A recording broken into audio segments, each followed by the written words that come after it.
What's up, family? Peace to the family. Peace to the family.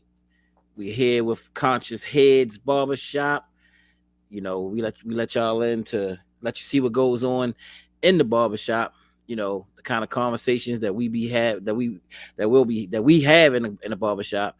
And this year, August 17th, it'll be 24 years. 24 years that we've been having these conversations. And for those that know that the Black Barbershop, the Black Beauty Salon, has been some of the main conscious conversations in our community. That's where you go and find out what's going on, find out who did what in the community.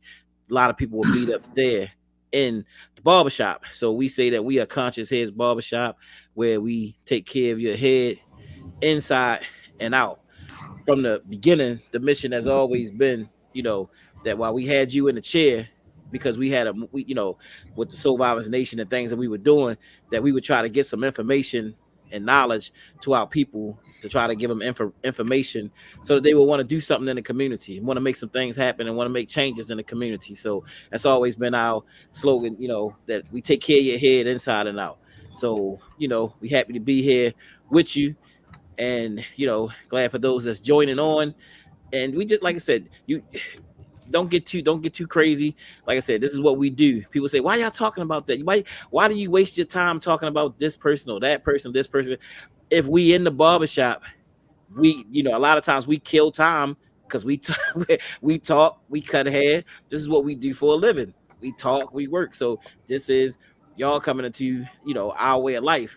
So that's just to let you know why we talk about certain things. We may talk about this, we may talk about that, but you know we in there, we in those in the shop sometime. When we in there in good days, I mean, we might be in there 8 hours.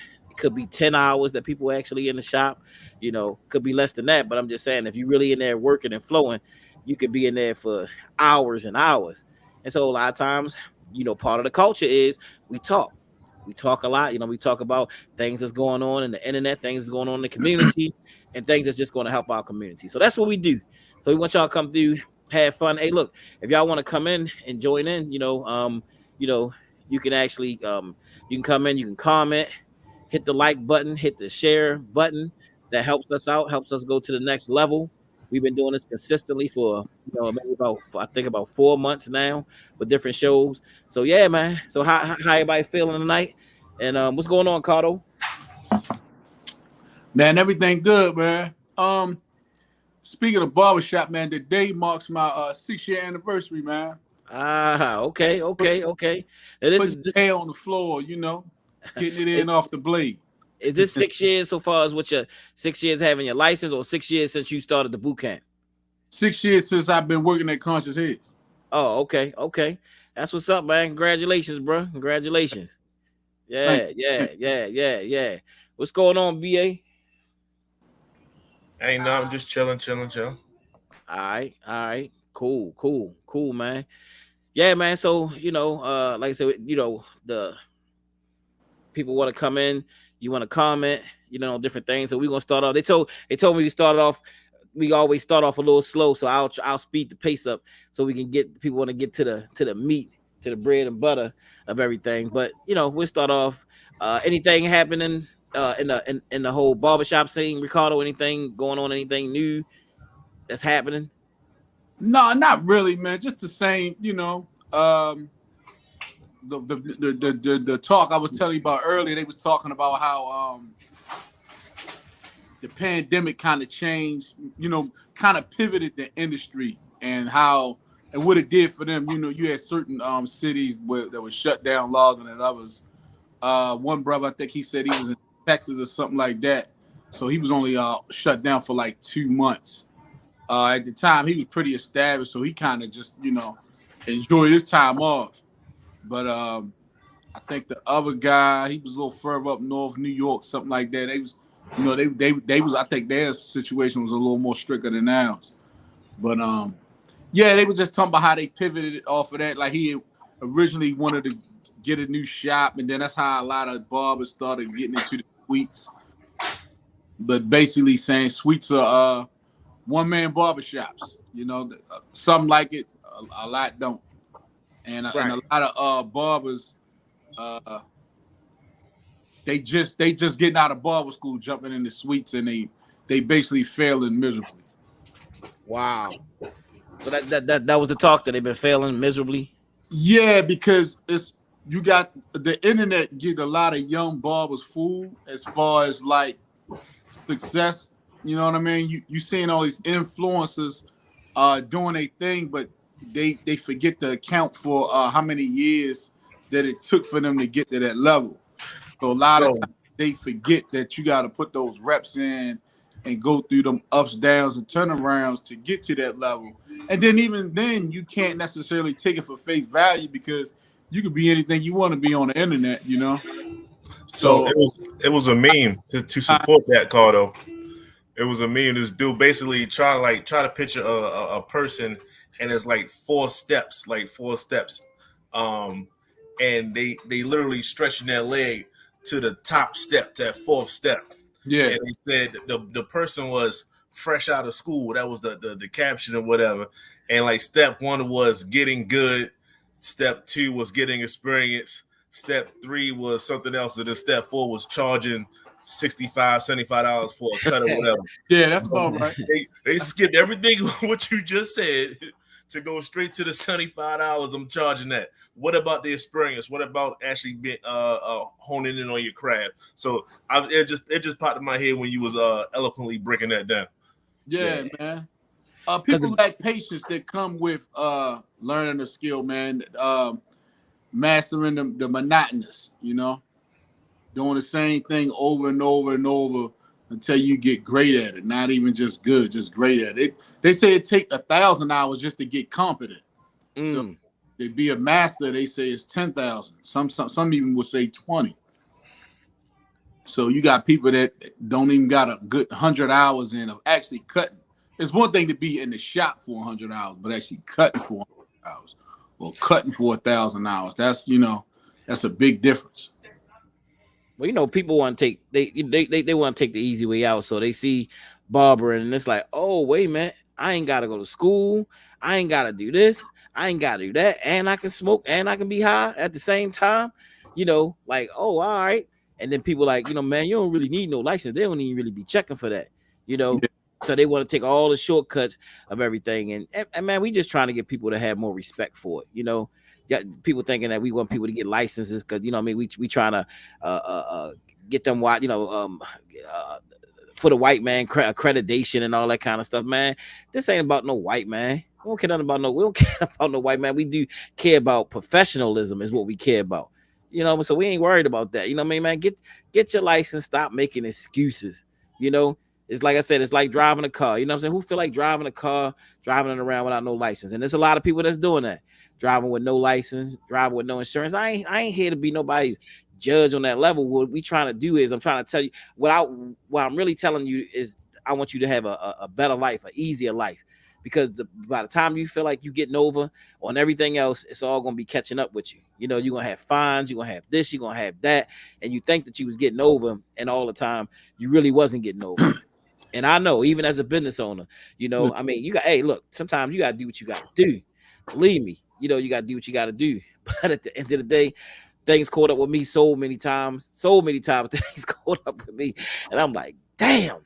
If only I just had done it, done it the way that it was supposed to be. But sometimes it get to the point because they really don't give us, honestly, we don't get the funds that we need to start these businesses. So a lot of times we start these businesses. I know when I started off, man, I had to go to family members and 30 people and get money from here, there. Grandma gave a credit card. Mommy gave, money. She took out loans and this, that, the other, and people who would just believe in you. So I mean, it ain't easy. It ain't easy coming up with these funds. And then when you got the funds, you really ain't got enough funds. You got enough maybe just to open up them doors. When you start a business, man, you're supposed to have enough funds to be able to go 6 months to a year where you got money already fronted up, you know, to be able to pay all of the bills and all, so that you don't have to be figuring out how I'm gonna pay this bill this month, how I'm gonna pay this bill this month coming up. You're supposed to have that, but we don't have that, man. I mean, it ain't economics. We used to call it gorillanomics, and we had to as we were going, we had to figure it out, you know. But so I mean, it's a lot of dues to pay, man. It's a lot of dues to pay, but try to do things as much as you can. Do it the right way. Do it the right way, and it's going to benefit you more if you can actually do it the right way. Like I said, they do a lot of things to keep us out. You know what I mean, man? I mean, to get a business loan, man, oh my God, you know what I mean? They want so much stuff, so much paperwork. But again, we need to be on top of our paperwork. You know what I'm saying? You know, but shortcuts prolong the process. Yeah, exactly. They do. You will go through it anyway. You taking a shortcut just gonna make you take that much longer. Yeah. Yep. I'm telling you. And that's what barbers with your taxes, all of that stuff, man. You're gonna see, like, you know, as you file your taxes, and I know a lot of us like to hide because, again, we're gonna talk about that child support, all those different things. They can't really track that, you know. So you want to be reporting like, man, I only made $10,000 this year. You only made $10,000 in 1 year because you hide and try to be away. You know what I mean? But where does that's part of the reason why you can't get that loan too. Exactly. You know what I'm saying? You can't get the loan, and you ain't gonna get no house. You ain't getting none of that kind of stuff. So they're gonna be like, you made $10,000, so you made less than $1,000 every month. You know, every month. So, you know, man, you got to be on point. You got to be straight, because it's going to show up, and you ain't going to keep getting away with the stuff over and over again. So I definitely agree with what you said.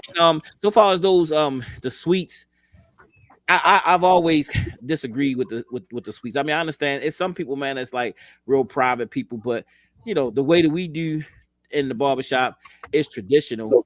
So far as, like, you know, people coming in, you know, and having conversation, politicians, anybody, you know, that comes into that shop, and we have conversation and all. So I really agree with that model. However, some people make out in the suites, like you said, but a lot of people do, you know, do fail going in those suites thinking that they at someplace, and they really not.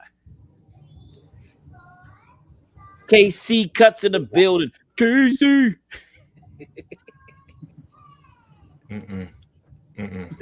Yo. Yo, what's up? What's up, KC? You hear my intro for you? You boots on, Ken? You got the Jodeci boots on? I'm having internet problems. He having internet problems, man. Lagging. Look at it, he just frozen, man. That's a mug shot right there, boy. I tell you. Y'all hear me okay? We can hear you, but we cannot see you. What happened? Your internet went off in the storm today? The rain got you down or something? Damn, he just clicked on out.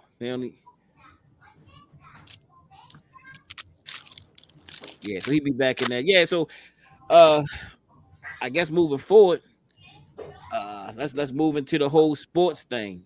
So I didn't really follow the story, BA, about Kyrie Irving, and all I kept saying was something said you know, he made history, him and his father. And when I went to read it, I didn't have my glasses on at the time, but I said I just found out from you today. So what's going on, bro?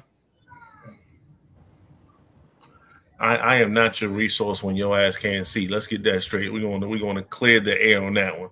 Get some damn context or something like that. That's beside the point. But okay, before you go on, you brought it to my attention. Before you go on, did you like that special little commercial I did, man? Showed you in a more sensitive light, you know what I mean? You and, you know, as a boot thing. Yeah, as a boo thing. Did you like did you like it? Man, I saw you on that, man. It just showed you in a different light, bro. I didn't even know you had the heart in you like that. So Kyrie, right? This is what he did, right? So him and his father. So he has his own shoe line, right? Anta. And what he did was he put his father. I don't know if it's on a particular shoe on a label, but I think he has his own shoe. And what he does, so basically, he was the first person to actually put his parents, like put one of their parents on as like it's their product in a sense, right? So it's similar to, let's say if somebody let's say Nas put his daughter on like on Stillmatic or something like that, so they can get the royalties and so on and so forth. So it's in that realm, it's in that ballpark, and no one has really done that. somebody might have a shoe a certain colorway and say like, okay, everything I get from this shoe, I'm going to give it to my mother or my father, auntie, whoever the case may be. That's been done plenty of times before. But the fact that his signature and all the paperwork is under his father's name for that particular shoe number is what's different. So that's Kyrie being Kyrie. Kyrie is probably one of the most generous players that you'll ever see. He's very humble. When he's not like trying to be, trying to think that he's the smartest person in the room, which he has pretty much been off that for quite some time now. So, Kyrie just get a bad rep, and he's doing his due diligence to repair all that. So, Kyrie's just a good dude, man. Yeah, that's what's up, man. Every time I hear him speak, and you can't help but to go for Kyrie, man, because he's always speaking up.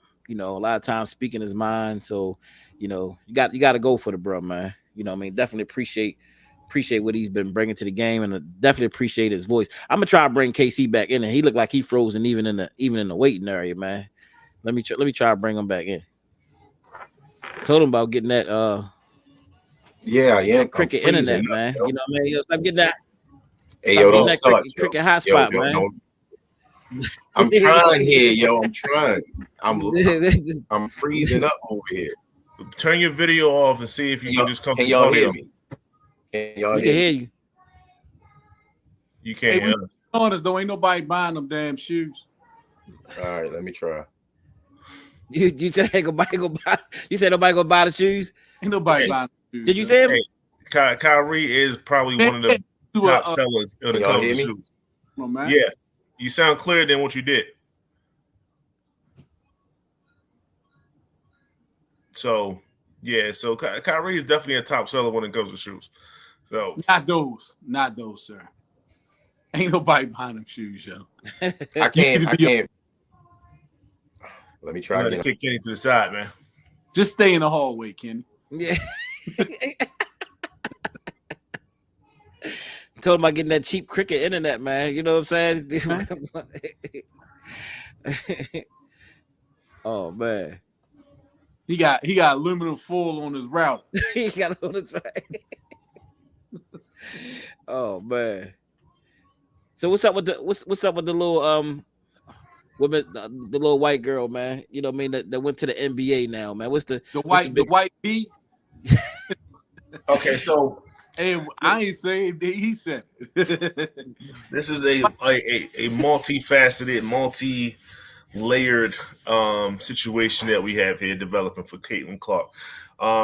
As we know, Caitlin Clark is the white girl that everyone's talking about. She is the golden goose, cash cow, whatever you want to call it. She is that. When she steps up on the floor, the attendance arena sell out. Like it is what it is. That's the facts. With that being said, a lot of people, veterans of different leagues and things like that, are saying like, "Hey, you don't knock the cash cow. You try to milk the cash cow for all it's worth."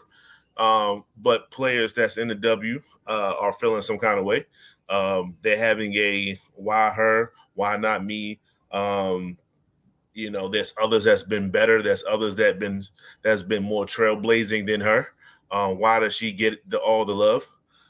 So that's one thing. So you got the players that's going at each other when it comes to that. You have other people that think is a black and white issue. But there's been other white players that's been better than her, and they didn't get the love affair that she's getting. So that's a hard stretch for me. Moving forward, talking about women. So with that being said, it's just tough. So the latest incident is, they're treating the rookies a bit rougher than what you normally would see. So it was this other chick, Kennedy Carter. She said she claims she got elbowed on a particular play. On the very next play, as they inbounded the ball, before they even inbound the ball, Caitlin Carter is waiting for the ball because she's the guard, and she got shoulder checked. She fell down. She got up. They called a regular foul. Then they went back after the game was over, or either midway through the game or after the game was over, and then called it a flagrant foul, which boosts the severity of it. And Shorty was like, "Look, man, she elbowed me. This is what she get." That being said, Kenny the Carter, the person that's in question, she what you would call the Draymond Green type player of the WNBA. This is probably her third or fourth time. She got kicked out of the league for conduct. She got released from 2 other teams for conduct detrimental to the team. So she's not like a golden girl, let's say that. So with that being said, you got to pick and choose who you want to step against. Caitlin Clark chose the wrong one, and she got knocked on the ass for it. With that being said, everyone's is in a hoopla. How can you do this? You can't do that, so on and so forth. So that's what's been going on with that. Now, with that being said, it leads over into First Take, which is Stephen A. Smith's show, and Stephen A. Smith has been very out there, just doing a normal Stephen A. Smith thing. And he had someone on the show by the name of Monica McNutt. She played college ball. She was nice in college, but she chose the journalism career. And she's very good at her job. And she called Stephen A. Smith out. She basically said, look, man, we talking about this going back and forth, but you and your platform, you should have been talking about the WNBA. Like, you could have been doing this years ago, 3 years ago. And Stephen A. Smith was just like what? So he started having the buck eyes, like oh my god, like you're talking about me, right? So that's what I say. This is multifaceted. This is on First Take. Then they go to their show. So Stephen A. Smith has a Stephen A. Smith podcast. He says never says that he could do more. This is what he says. He said, I could have done less. That's his thing. So not saying that she was right when she claimed that you could have done more. He said no one else has done more than I have, and I could have done a whole lot less. So you should be happy for what I do. He moved the goalpost too, though. Say it again. I said, don't forget he kind of moved the goalpost too, because he talked about all these women that he kind of put on as far as I'm getting there. Okay. So what Cardo is alluding to is right after that. Right after that, he basically said, look, Monica McNutt, the person that questioned me, that called me out, I'll put her on. Sinead, she has a African last name. I apologize. But she was a 10-year vet of the WNBA. She's now doing her NBA shows and things like that. Talented sister. I put her on. It's another look like half black Asian type chick that's doing her thing on the podcasting thing, and he said I'm putting like 5-6 people on, and so now he said that, and he's saying that I could have done less, as in who does more than me. So I'm putting my chest out there. I'm that dude. After that, Shannon has his show. Remember, Shannon Sharp is on First Take as well. Shannon Sharp on his podcast says. He says he brings Monica McNutt on, and she didn't back down at all. She said, I said what I said, and that's just what it is. She said both things can be true. Both things can be true, as in like there's competition in the W, and yes, we support Caitlin, but I'm not going to go ahead on and just like grovel and just bend over backwards for it. So I'm not going to do that either. So everybody pretty much made up. And that's where we're at right now. So that all happened within a span of like 48 hours or so. Drama in the WNBA, huh? How's she doing down there in general though? She averages about 18 to 20. The team is absolutely god awful. They're like 2-9. Wow. They're the second worst team in the league, but that doesn't matter. She's still selling out. So, she's actually setting up her own redemption story. She's, eventually she's going to start winning some of these games. And when she wins the games, it's like, man, remember when she started, and now she's on top of the conference, so on and so forth. So she can't lose. She cannot lose. Keep playing. So, that's what she is. That's what she at. Marketing genius going on. That's what it is. It's best to hop on the train, man. And people hate to admit it because she's marketable. when you think about the average WNBA player, how they look. You know what I'm saying? That's so you bring that up. And Angel Reese, we all know who Angel Reese is. Market. She came out and said, look, Caitlyn is that chick or whatever the case may be, but don't forget about me in a sense. Like, hey, like I was there from when this whole thing started, and I'm the reason that people are coming out as well. She's referring to in college 2 years ago when LSU played Iowa, which LSU won. And then the next year, Caitlin Clark and Iowa beat LSU to lose to South Carolina. And then now they're in the pros. With that being said, Angel Reese does have her own lane when it comes to, there are black celebrities and stuff like that that's turning into the W, the lottos and things like that. People are coming out to watch her play. Now, what Cardo said was that the fact that the white girl was marketable. He is 100% correct. It was a time where the W was kind of they was a little rough, they was a little rough behind the edges. You know what I'm saying? So Angel Reese is bringing this supermodel vibe, right? So now when you watch a WNBA or you watch highlights and stuff like that, they literally have segments of them walking down the tunnel and they're like strutting almost. It's like a model runway and stuff. That's Angel. That's all Angel, because that's people want to see what she has on. People want to see who she has on, so on and so forth. So she is bringing a style to the W, and I don't think people are bringing that up, not nearly enough. So that's what she's doing. Nobody, because they don't want to offend nobody, because you got to think a majority of the league is LGBT, and that's true. A lot of them is they got tattoos on their face. They real, hardcore. So some of them are starting to get weeded out a little bit. Like Angel is basically saying it's okay to be sexy and play basketball. Like it's not a crime to do both. So definitely shout out to her for that. You don't gotta look like you just got off your Amazon job. No, that's true. I have seen that. I have seen with some pictures in different media, with people starting to look a lot different. I've seen that definitely. Now appreciate the update, bro. Appreciate the update, because I don't know half of this. How the Orioles doing, man?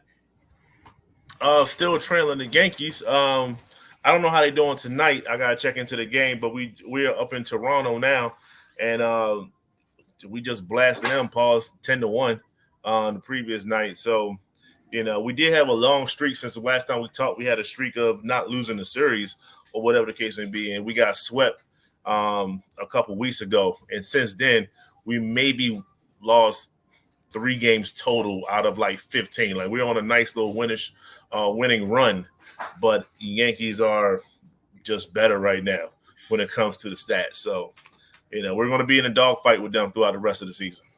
Okay. What? How many games they played so far? About? I would have to check, but they probably like a good 30 games in, if not more. Okay. Woo, yeah. It's a long way to go, because it's what 100 and how many 100 and what games? 162. Damn, that's a long season. I just never understand why the season be so long like that, man. That's a long season. Huh? Why they get the big bucks? Yeah, that's why they get the big bucks. That's a long season, though. That's a long season. But you're right. So yeah, man. So we are 39-21. So yeah, we got a lot of games in. Oh, okay. So, yeah, that's like they're about 60 games in. Oh yeah, so we're about almost not halfway, but getting close there. Yeah, getting close there. Oh, okay. So, damn, July is the All-Star break or whatever the case may be. So we're about a month away from the All-Star break. Okay. I didn't even know they had that many games. God darn. Okay. All right. Well, let's move forward. Let's get a little more controversial. Last night we had a flow on the show I've been doing on relationships, and we had Dr. Asal, and then we had the sister Queen from Black Box there, and this was from a show we had previously, but we were talking and examining what those would call the whole phase. and we did, we talked about that, gave a little bit of statistics about that, and and most people there on the show, we didn't have it wasn't necessarily a debate or disagreement. I think for the most part we agreed that what most people are calling a whole face. Matter of fact, I could play the same video and set off the segment, the same video that I played. I'm actually gonna play so that y'all can get the gist of it. Y'all want to check that out right quick? Yeah, that's cool. Yeah.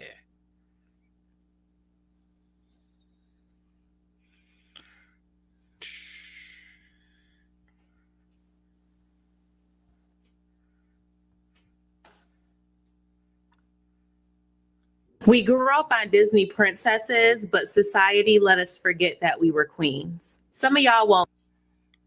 Can y'all hear that? Yeah. Okay. Let us forget that we were queens. Some of y'all won't like this video. And I don't even like having to talk about this because it shows that we've been bamboozled, hoodwinked, left holding the bag. The sexual liberation movement was more hindering than freeing. Let's discuss. The sexual liberation movement arguably began in the 1960s, and it was the second sexual movement in the United States, with the first being in the 1920s in the flapper era. I want you guys to understand just how taboo sex was. It was strange to do anything aside from missionary, and having sexual fantasies and expressing those to your spouse was highly frowned upon. There was no face down, ass up, handstands, sex toys, roses, dildos, tying your partner up, none of that. Sex went from something that was seen as being only used for reproducing and creating a nuclear family to now being seen as something that emphasized our autonomy and in many ways was commodified. As they say, sex sells. The movement was created to remove the guilt or judgment that comes along with freely meeting our sexual needs. There were a lot of key things that happened during this time. The invention of the birth control pill, which led to a decline in condom usage, abortion reform, sexual education in schools, a shift from being a virgin until marriage. Movies were now able to display sexual acts as long as it was rated. And there was a surge in the viewing of porn. And voila, there you have it. The birth of sex being pushed in the media. Now, I think we can all agree that some good things did come out of the sexual liberation movement, but there's a lot of bad as well. Higher STD rates, lower marriage rates, higher divorce rates, out of wedlock children, and higher abortion rates. But aside from those statistics, there were a lot of intangible downsides, and a lot of them were for women. I think that the sexual revolution from the get-go had downsides for women, because when it comes down to it, men and women are different in some really important ways. And I think we have to find ways of negotiating that rather than denying it. Ironically, a lot of the sexual liberation movement is tied into feminism. It's this empowering thing. We're breaking away from the patriarchy. Yay! But then we see freedom in being sexually involved with men. It still involves men. Women, we have screwed ourselves royally. We're giving men sex, which is what they wanted the entire time, at a lower price. And I want to be very clear that my viewpoints are not based on seeking approval from men. My concern is that we as women, we are collectively trying to move in ways that don't really benefit us, right? Because we often have more emotional ties when it comes to sex. In the name of liberation and sexual freedom, we're having these casual sexual interactions, and we're not really thinking about how it's going to impact us in the long run. One of the issues that I have with the sexual liberation movement and what it's become is that we have become so fixated on this idea that we have to be equal to men. If a man can go out and sleep with 50 people, I should be able to go out and sleep with 50 people, and I shouldn't be looked at any differently. And I get it. I've been there. I've had those frustrations as well. But I think that when we become fixated on that way of thinking, we are stripping ourselves of the power that we have. And our power is the fact that we are not men. How are we walking around saying that we're these powerful women and we can do this and that and we're so unique and we give life and we do all this different stuff, But day in and day out, you're trying to move in the same way that men are moving. That is not our superpower. Many of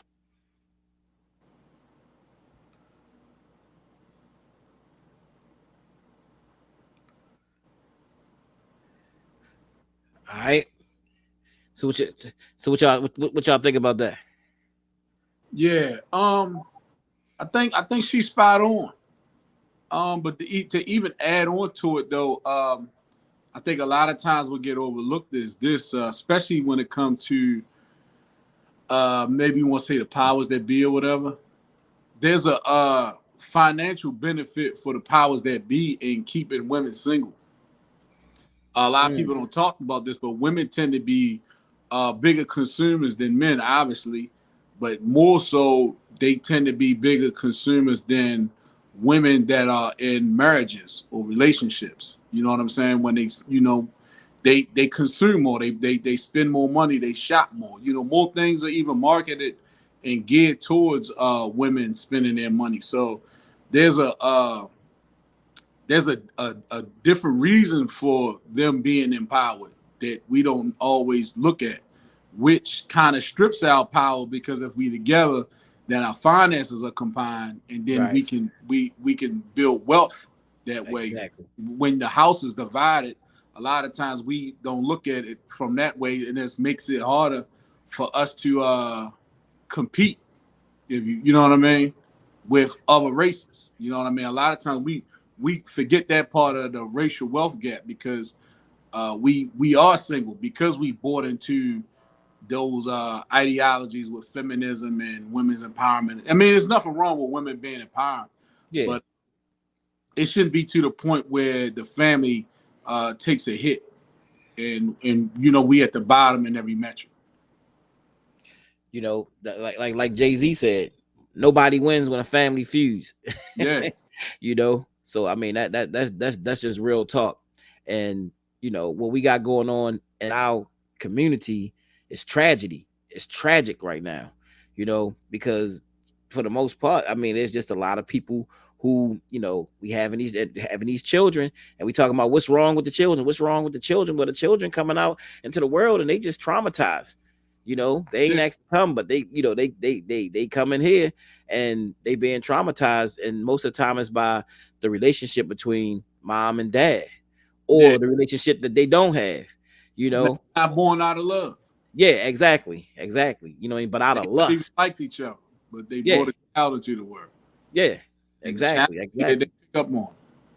And then you got these households, and we've been talking about that too, that's coming up, what I mean, and they pretty much estrogen filled homes, and now when I say that, I don't want that to be taken like I'm saying that to say that it's the woman's fault that it's estrogen. I'm just saying that most of the time the children wind up staying with the mother, you know. And so when you have that, it's overload. It's just, I mean, that's what's there all the time.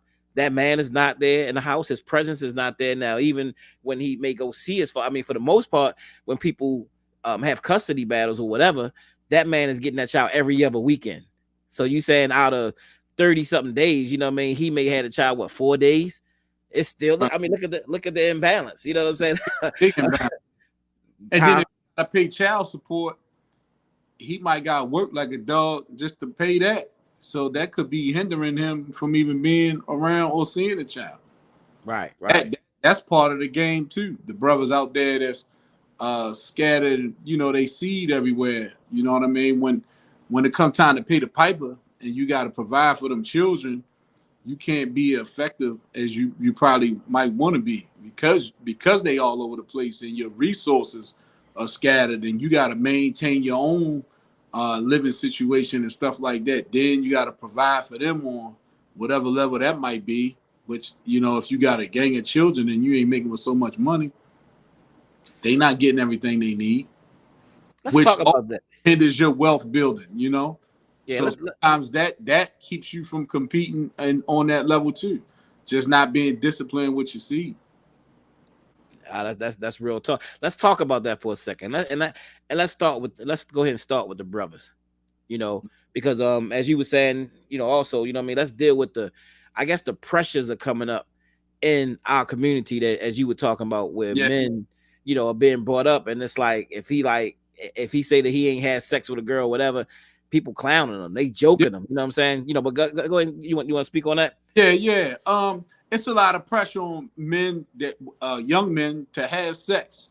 Obviously, we all have the urge at some point, but you could have the young brother that could be focused on school or focused on his sports and stuff like that. Then when you get around, children want to fit in more than anything when they get to a certain age. So when you're getting clowned or looked at a certain way because you're still a virgin, that's a lot of pressure to try to get out there.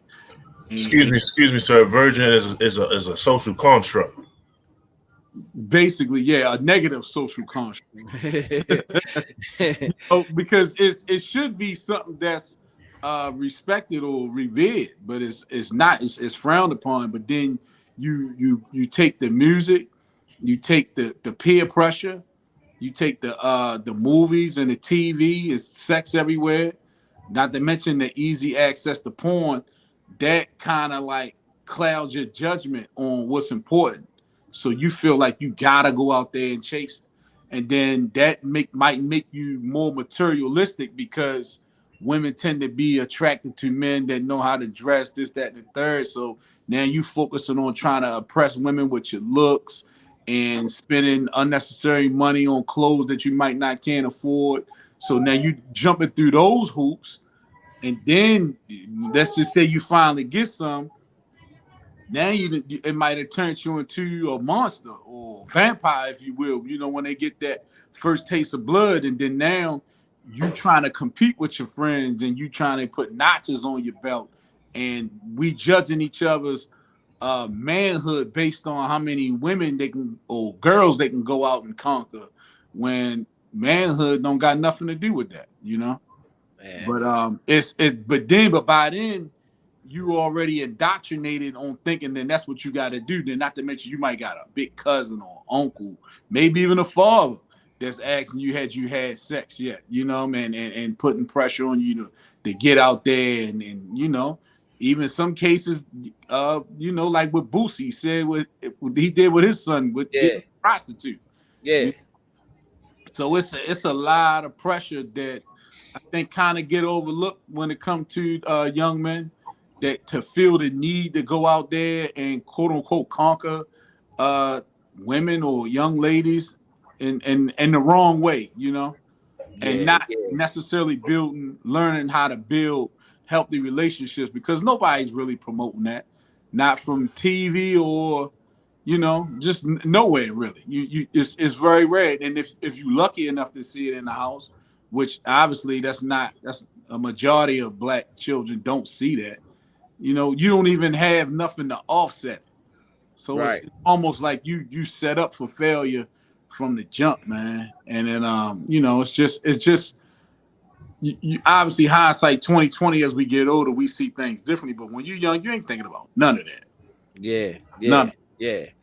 I mean, let's talk about the you talked earlier about the porn, the whole porn thing, the easy access to the whole porn and everything, man. And I don't know how early, what I'm saying, like they able to get on these different sites and stuff. But man, look, back in the day, in all due respect, I hate to put my peoples out like that. You know what I'm saying? You know what you had to do to watch porn back in the day, man. So you know it what was I mean? Possible mission. Yeah, it was no seriously, man. You know what I mean? I had to actually for the family members that's watching. I hate, what I'm saying, like what I mean, Uncle D, rest in peace. You know what I'm saying? But I had to go sneak in to the drawer. You know what I'm saying? Find a tape. You know what I mean? Go put the videotape in the video player. Then I had to mark it, and I had to get it back on the same number that he had it on and put it back. Man, it was like you said, it was a mission. It was a lot, man. Now all they got to do now is go to the phone. Click on the phone right now. Click on the phone, and boom, it's right there. And here's the thing: not only are they open to just regular sexual activities, that you probably seen on porn back then, but but now it's like everything on that site, like you see any and everything there, which is kind of creating a sexual appetite, appetite for other things than even some of the natural things that you Yeah. know Just, that we used to see back in the day. Would you say? just look outside on a hot day right now. Yeah, That's softcore porn right there. yeah, yeah, yep. I mean, and it's so it's a crazy aspect. I think that like you were saying, we gotta really look at what we want for our community, and as we build up these young soldiers in the community, because I mean that's where we come from. And a lot of I put Luke on the flyer, you know what I'm saying? Because I can't let Luke get away, because Luke started a lot of that stuff back in the day, you know what I'm saying, with the with the 2 Live crew, and you know what I'm saying, all the the woman that they put in those videos and those different things, and creating that helping to create that sexual appetite in a way that I never seen before. So and the whole thing was, again, how many women, like how many girls you had so far, how many uh and then, like you said, if you didn't have many, and then oftentimes some people would start lying about what they did because they didn't want to be embarrassed about what they hadn't done. So we got to really examine what it is that we want for our community, because like I said, I'm not sitting here saying this stuff and we not going against it because we hate many. All of us here on this hit that's sitting here right now, we got children.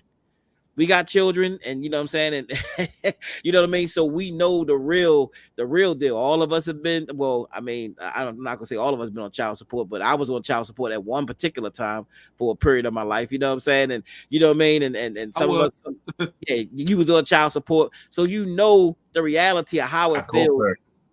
Yeah, well, I mean, and you do a good job with that. You still feel some economic strife and everything, though. From actually doing that. So it's a part of it. Yeah, and I don't think, and I'm pretty sure you ain't going around telling Shorty, man, hey, look, man, go do you, get all you can get, blah blah blah blah blah, man, because it's just so reckless for us to be talking like that, for people to actually train people in that way. And I'm telling you, that's what the music was doing. That's what a lot of the older guys in the community was actually doing, and it's just like, how many women can you get? Like, how many bad girls can you get? How many people can you sleep with? And it's a cycle of destruction. But I'm speaking from the man point of view, because a lot of times we want to give the men the pass, you know what I mean? So body count, a lot of people are cool with men, you know what I'm saying, like having, this huge body count, but not Even cool women. with, huh? I say even women are. Yeah, but that's the thing. Would rather deal with a man that's more experienced. That you'll even hear women say, I don't want a man that don't know other women want. So a lot of times the dude, you want to get popular, you want to get known as that player type of dude, just to attract certain types of women, or just women in general. That reminds me of something. I can read this if I pulled this up. It's from very two astute brothers in the community. And I quote, "The power of the PUSSY. That's why every mofo in the world dress fly. Every baller that can afford it gotta cop the best ride for the power of the PUSSY. That's why Negroes get their haircuts to try to dress fly. Yeah. All for the power of the PUSSY. Yeah. There you go. And to go to the other route, like Pimps, why they dress the way they dress. They say hoes want to be seen with the flies dude, so I'm making my business to be him. And you can get more with your mouth closed. You can get more with your mouth closed with your clothes, basically. So you got men that will spend astronomical amounts of money on their attire to attract women. And then some people will even go back to nature. They say the male peacock is the one that's got the colors, not the female. The female is just a solid color. So they'll even attribute it to that in some cases. So let me ask you this. Man. At the end of the day, what's the benefit, right? Like, what's the benefit? I don't think people really. I think people let certain people fail when it comes to this thought process of it is. What's the benefit of being sexually liberated? What is that benefit? What does that do to a whole community at large? It leads you into disarray. We ass backwards culture that glorifies dysfunction, and we don't glorify being disciplined. You know, like what I was talking about earlier, like how we always looking for the shortcut to certain things when it comes to just doing business. Even that with women, you know, if the shortcut is just getting straight to the sex, not getting to know her, not proving yourself as a man that's even worthy to be with a woman, you know, that's all of that kind of gets, you know, it's not emphasized enough. Nah, that's definitely true. Definitely true. So let me ask you this. So you talk about the men and all they do for the power of the PUSS, you know, made. And so let me ask you this. On the other end, now, I mean, you know, and I guess, you know, I mean, just within I don't know how many years it's been going on now. Women who actually doing add-ons now, you know what I'm saying? You know what I mean? With the, you know, with the fake breast or the fake boob, you know what I mean? And all the other stuff that they got going on with their body. What do you think that's about? Because when you act like the average woman, they say, I ain't doing this for no man. I'm doing it for me. So, you know, the question is, okay, you know, adding on extra booty, how is that? I mean, what health benefit or whatever does that have? You know what I mean, for a woman? Like, is it helping her to be able to sit more comfortable? You know what I mean, when she actually sit down. You know what I mean? Like what I mean, because she can't really see it. You know what I'm saying? Unless she go and she look in the mirror, you know what I'm saying? Or somebody take a picture of it, somebody film her or whatever. You know what I'm saying? So what part of the game is that? Like you said, because at this point, women are now, like you said, feeling sexually liberated, and they want to compete with the men, you know, so far as with their dysfunction of body count. And they like, shit, I can body count too. You know what I'm saying? Like I can lay them down too. You know what I'm saying? So now they there. You know what I mean? So to me, like they doing the most. You know what I'm saying? Oh, I got to have the Pepsi Cola body now. You know what I mean? On every level, thin waist, big booty, big boobs. I can make this real equal real quick. I just don't know how to say it in this pause community that we live in now. But there were things that people used to say was the TV, the commercials, the extends commercial pause. Certain things to make your unit more capitalized, I should say, right? That was the male version of this too. So it was going to come at a but we ain't say we was doing it for us. You wasn't buying them pills saying I think people that needed it probably was doing it for themselves so they can be more attractive once they get to a certain point. But they with the other counterparts, right? But women, I'll even acquiesce to when women say I am doing this for me, and I'll tell you what they mean.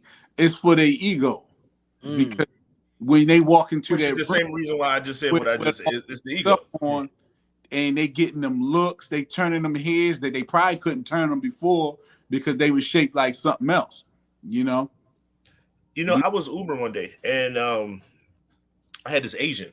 She owned a nail store, like so she was paid, tipped very well. With that being said, but she said she was monitoring how she was sitting. I said, why? She said because she just had a BBL done. I said, oh. I was like, me in my head, I was like, we here now. Why did you think that you deserved it? Why did you get that? And she said, because us Asians, we're so flat that we just want to have some curves. I was like, oh, so you didn't go as far as, because I really couldn't see her. I was like, you didn't go as far as having, then I was name dropping celebrities. And she said, oh God, no. But I do want to fill out some of the items of clothing that I do have. So I get that part of it, right? I'm not knocking that. You know, when it's the breast implants type thing, right? I'm not knocking that because you don't want to feel flat chested because more flat chested is more looking like a male. So you want to get out of that vision, that scope that you probably had in your whole life, just looking in the mirror the whole life. So that type of stuff I kind of get, but you know, it's women that actually look great and then they just say, well, I need to be better. I need more. I need more. I need more. Well, eventually you blow up.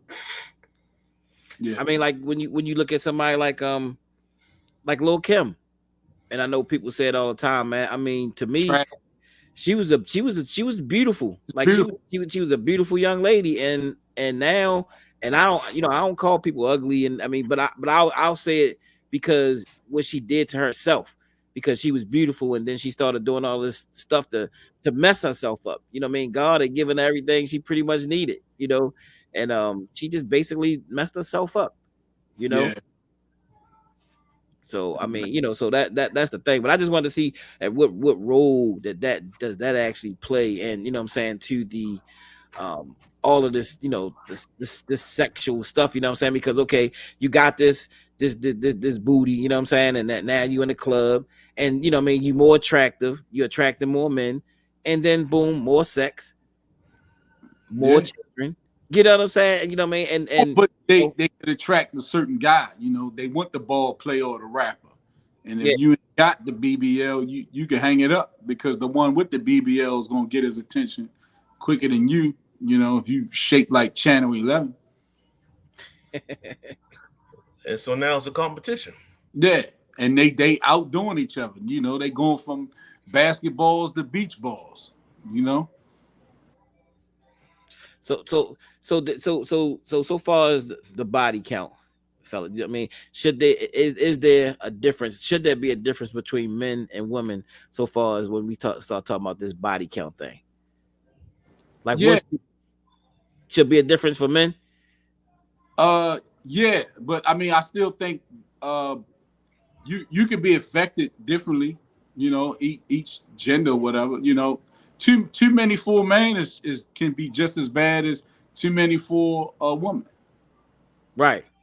You become desensitized. I think more than one is too many. I always, you know, that's my saying. The one when you had sex with that second person, you became a hoe, whether you're a man or a woman. Wow. You know, hearing that now, that's why I brought up what I said when we was talking about the prom and stuff like that. Like, yo, it's whatever we was taught is not the right way to go about things. It's not working. Just that out wrong. I'm with you. Yeah. I mean, you're right. Then people get upset when, you know, government steps in and say, like, you know, all right, we're going to ban abortions and things like that. Like that's where we're at, where other people have to govern our bodies. Yeah, you know, say that's literally what we're getting to. Yeah, they got a referee reproduction. You know, that's what we talked about last night. I talked about the that movie that came out, the documentary that came out. If you don't have it, you can go to YouTube and actually see it. It's called Myafa 21. And it actually talks about, you know what I mean, different things about abortion, Planned Parenthood. And, you know, it stated that, you know what I mean, one of the most unsafe places for a child to be is in the womb of a black woman, you know. And they were just talking about, you know what I mean, the different rates of, you know what I'm saying, abortion. And I stated last night that it's a problem. I don't care if it's people that's living in poverty or people that's gotten themselves from the street to the suites. It's a problem. You know, and a lot of times, you know what I mean, see just the people in the suites, a lot of times they go to the abortion clinics a lot, you know, so that they can pursue their career, you know. So when they get pregnant, you know, they like, hey, look, I can't have this baby because I got to get my career on and popping, you know what I'm saying? So, you know, and I was quoting Sister Soldier the other day, and she was talking about who's better, the young lady who stayed in the hood, taking care of her children, you know what I mean? She got 2 or 3 children, or you that went to school. He said, but don't think you better, because a lot of women was acting like they was better. Like, look at her, she got all those children. She said, oh, you talking about how many children you got, but you in school and you had 3 or 4 abortions before you got there. What makes you better than that young lady to stay home Well, to they say that raise her children? here some of the leading people who get abortions, women with degrees. Yeah, yeah. Because I mean, they career so much that they don't want the quote unquote inconvenience of a child. yeah, So they tend to get them the most. And they can afford them because they got the insurance and the good job to help pay for it.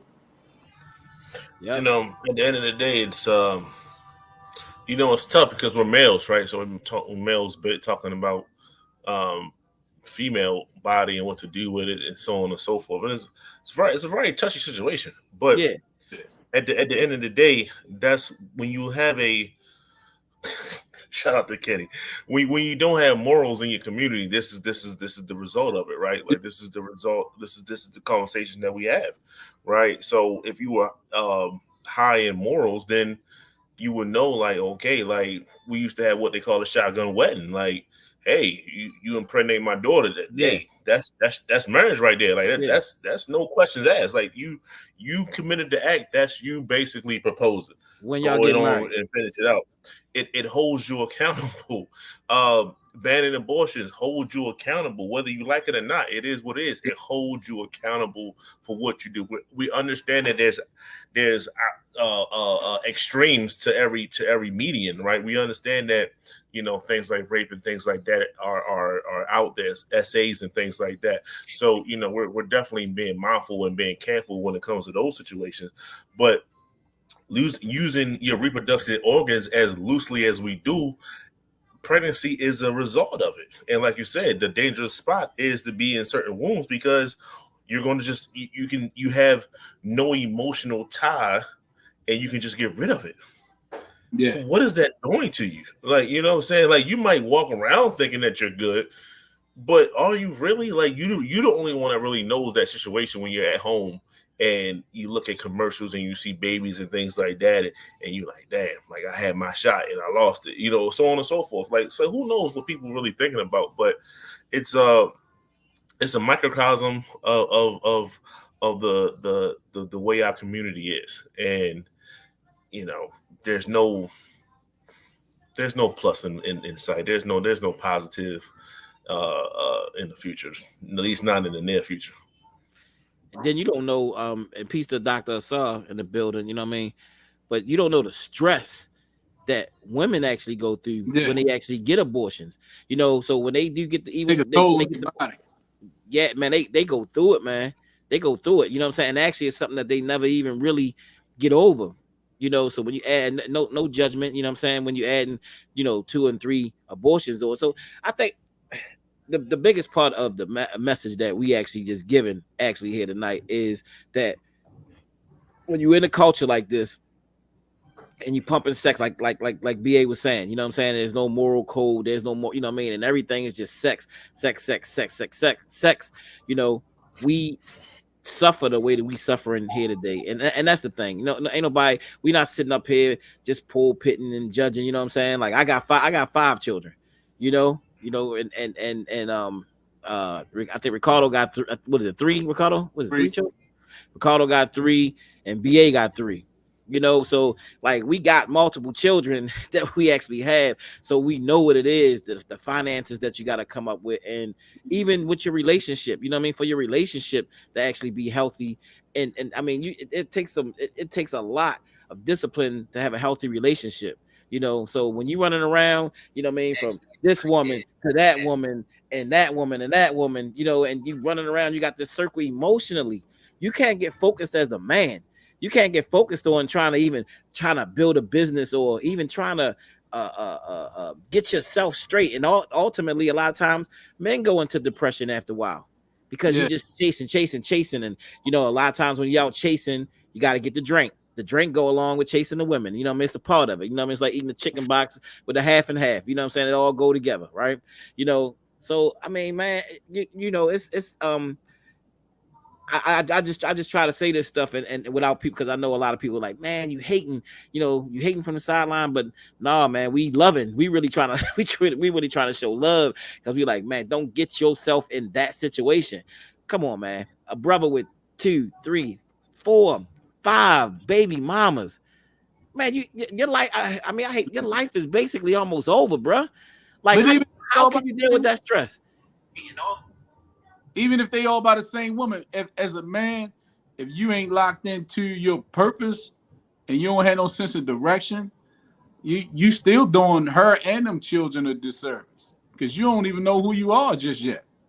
You know, so you have nothing to pour into those children because you haven't done the self work.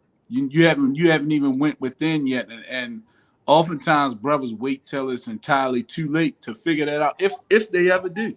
Mm-hmm. Most brothers don't know who they are or where they going, and they bringing children in the world, and you wonder why these kids off the chain like they are, man. They what my man say? What if it takes a village, but what if the village retarded? You know, Right. You know what I'm saying? Right. a lot of brothers out here don't got no business procreating. Women aside, you know what I mean? If you haven't developed yourself as a man the way you should, or even talk to any men that you respect to see if you even should be having children, man, you might want to practice some discipline, man. I mean, this is something I always tell my son. The true test is if you can turn it down. You know, it's one thing if you going out and chasing it. It's another if they throwing it at you. But it's a whole you on a whole level mentally on the discipline tip. If you can turn it down and focus on what's important to you, which is developing yourself as a man, especially if you're still young, you haven't accomplished much yet, and you bringing new life in the world. It could be very hard on you, especially if you don't have a good relationship with the mother. Yeah. You bring that up, right? And I know what you said, discipline, and your son is getting discipline from you, right? From the father, right? That's the whole thing that we was talking about, right? You need both sides in a situation. You need a family first, you know, male, female being together, and then offspring comes after that, right? That's the goal. That's the utopian way of thinking. And it's not hard. You just got to put in the work to do it. But I was telling my oldest, I said, you know, like, she's going to high school. I said, you know, how do you feel about the males that your peers, your classmates, and things like that? She said, oh my God, they're so immature, they're so emotional. I said, okay. Just out of curiosity, I said, how many of those boys that you're speaking of come from a single parent household? Oh, she said most of them. I said, okay. So, you know, we're not knocking women, but a woman is estrogen led. Like, that's just what they have, right? That's what makes a woman, right? Estrogen, being emotional. That's not a bad thing. It's just what it is.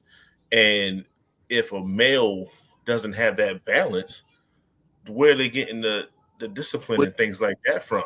They're being swayed one way. So now what you see, and you can clearly see when you look outside and things like that, these boys are very emotional, right? And when they are emotional, what do? They fight. They don't know how to control their thought processes and things like that. They are way more volatile than what they normally would be. And if you have emotional men, so then everything is a balance. If emotional men is high, that means what? Masculine women is going to be on the rise too. Yeah. Right? That it's natural, right? You got an emotional man, you're going to have masculine women. They're going to be on the uptick as well.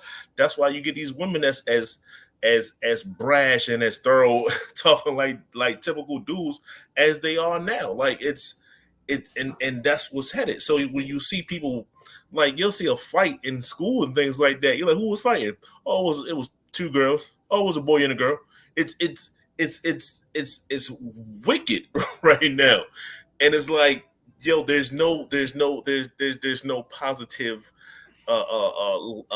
door to go through, right? Like, we really have to break down and start from the womb.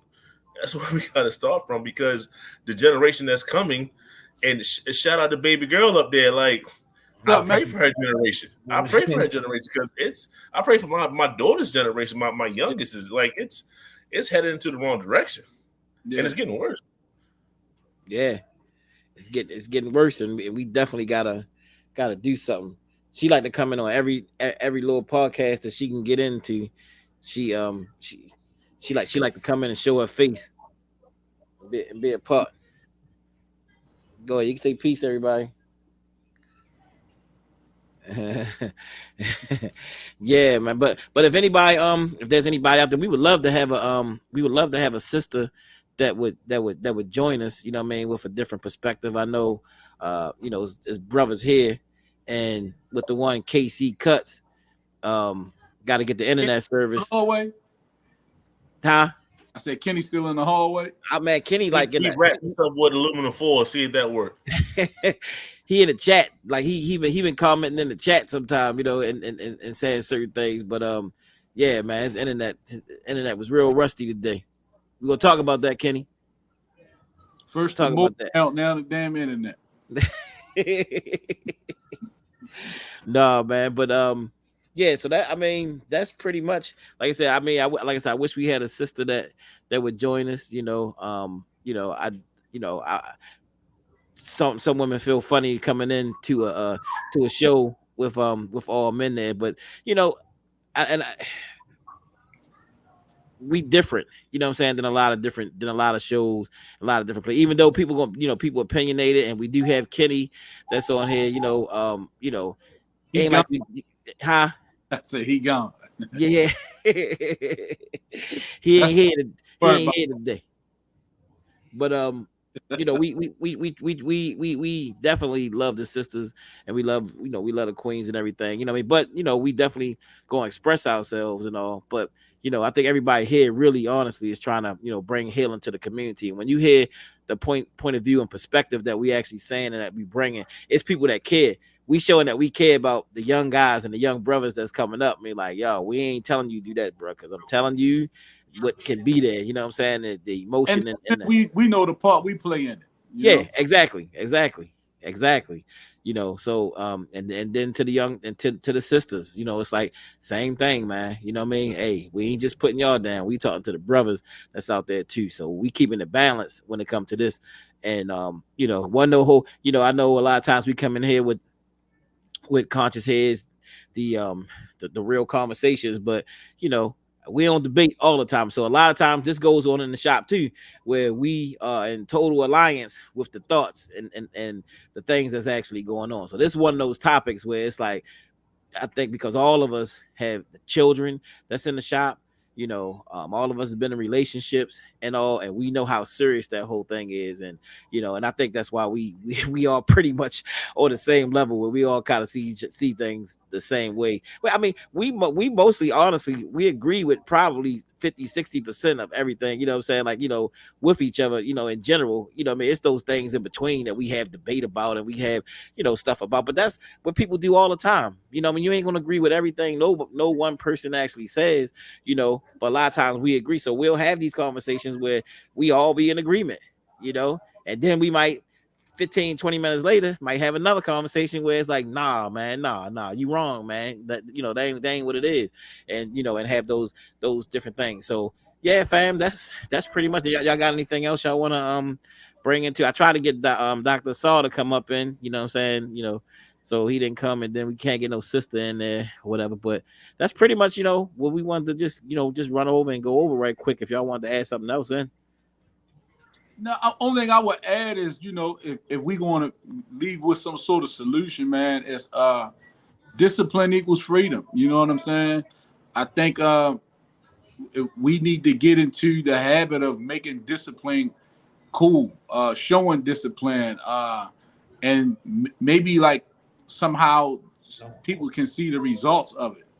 I think the lack of sexual discipline more than anything, especially with, you know, the brothers. I mean, if we calling ourselves the leaders, if you know what I mean, you got to lead by example. The best way to lead is the way you lead yourself. And if you leading yourself into the wombs of women that you don't know or like, then that's a problem. Yeah. You know, to piggyback off of that real quick as a closing, like it's you know, discipline is one thing. Understanding what your vices are. I Yeah. think that's, you know, that goes hand along with it, because let's say that you do lack discipline, whatever like that, and you do have vices in your life, whether it be alcohol, drugs, whatever the case may be.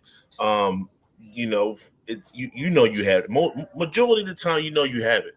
Yeah. In order to get better, you got to face it. You got to fight it. It's a battle, whatever the case may be. It can be an ongoing battle. But the fact of the matter is, to make yourself better, to have discipline for yourself, you gotta win. You Yeah. gotta win. Small wins. You can start small. Yeah, I mean that's absolutely true, man. You gotta fight. And they said, as brother Mark said the other day, what the minister said, I mean, if you can conquer the nutritional battle and the Yeah. sex, what I mean, and discipline yourself sexually, you going, you going somewhere, because that's two of the toughest things to do. You know what I mean? Yeah. To get your diet under control, and what I mean, and control your sexual appetite, because that's one of the things that they say, even with the FBI, that's in the list. That's what J. Edgar Hoover wrote, what I'm saying, and many different people wrote, like, sexually, what I'm saying, there's some of the most undisciplined people. All we got to do is just, throw something at them, what I mean, and get something up Yeah. in their face, and and we got them pretty much. So that was a lot of their tactics, to go in and and put a stripper, or what I mean, or some kind of prostitute or something on, Or white some of woman. the guys, and then yeah, yep, and then record it, what I mean, take that tape, send it to their wife, send it to their girlfriend, send it to different places, Real Diddy style. huh? I said real Diddy style.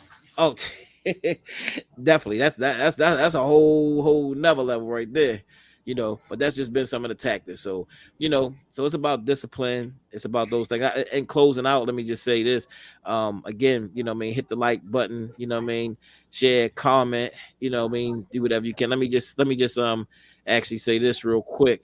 As we get ready to head out, we do have brother Nori Muhammad coming next Friday, the 14th. That's Father's Day weekend. And a lot of stuff we talking about now, how to love a black woman, how to love a black man. What I mean? It's gonna be beautiful presentation. If you heard, anything about brother Nori and some of the things that he's actually doing in the community. He's been on a lot of different podcasts and all lately. And he's just been blowing up, talking about these different subjects and all. We also have, what I mean, following that, this is not a lecture, but this is a workshop that we have with Dr. Assad. What I'm saying? So it's we're gonna be there for some hours. We're gonna be doing some personality assessments. We're gonna actually be there doing some work, so it's an investment in your relationship, and it's for single people, or it's for people that's in a for couples also. So you can come as a couple, or you can come as a single person. So look, man, it's time to do the work. Wherever you come out to this right here, what I mean, or wherever you come to see Nori, you have to get your personal strength together as a human being. You know what I'm saying? If you're gonna live, you don't want you want to try your best to live the best life that you can possibly live. I'm trying to do that. I mean, I've been struggling with that a good portion of my life, but I don't want to be on the dialysis machine and many of those different things. And I mean, man, it's like a lot of people got a lot of health issues and a lot of health problems. And of course, eventually down the line, you wind up getting them, but you want to try to live. I mean, if we could see one of the key people that's in our life right now that we see every single day, Bobby Issa, what I'm saying, a brother who's 87 years old, and pretty much for 87 years old, he still drives his car. He comes into the barbershop. He loves to laugh, joke, debate, and just have fun. And we see him pretty much every day. And man, if I could get to 87 and be where he is, I mean, the brother, he can see, he can hear, he can make it up and down the steps pretty much with ease. I mean, he think he run the road. I mean, he do whatever he want to do out in the road. You know what I mean? It's pretty much his road. He make a U-turn in the middle. He don't care about that. But but to live, to me, he's living, his best life at 87. And and he's pretty healthy. He ain't even go bald, man. He still got all he pretty much got all his hair. you know. So I mean, you know, that brother, man, you know, he's living a great and awesome life. So yeah, man. So, you know, let's continue. We'll be back here next week, you know, and of course, hopefully, we're gonna do a we'll start a GoFundMe page for Kenny KC Cuts, man, so we can get his internet up and running. Yeah. So we're gonna have that GoFundMe up for brother KC, so y'all can donate to his internet fund so he can get himself some good quality internet. So we'll do that this week. So y'all look out for the links, fam. But thanks for joining us. We appreciate you for coming out tonight, and we will holler at y'all next week. Peace. Peace.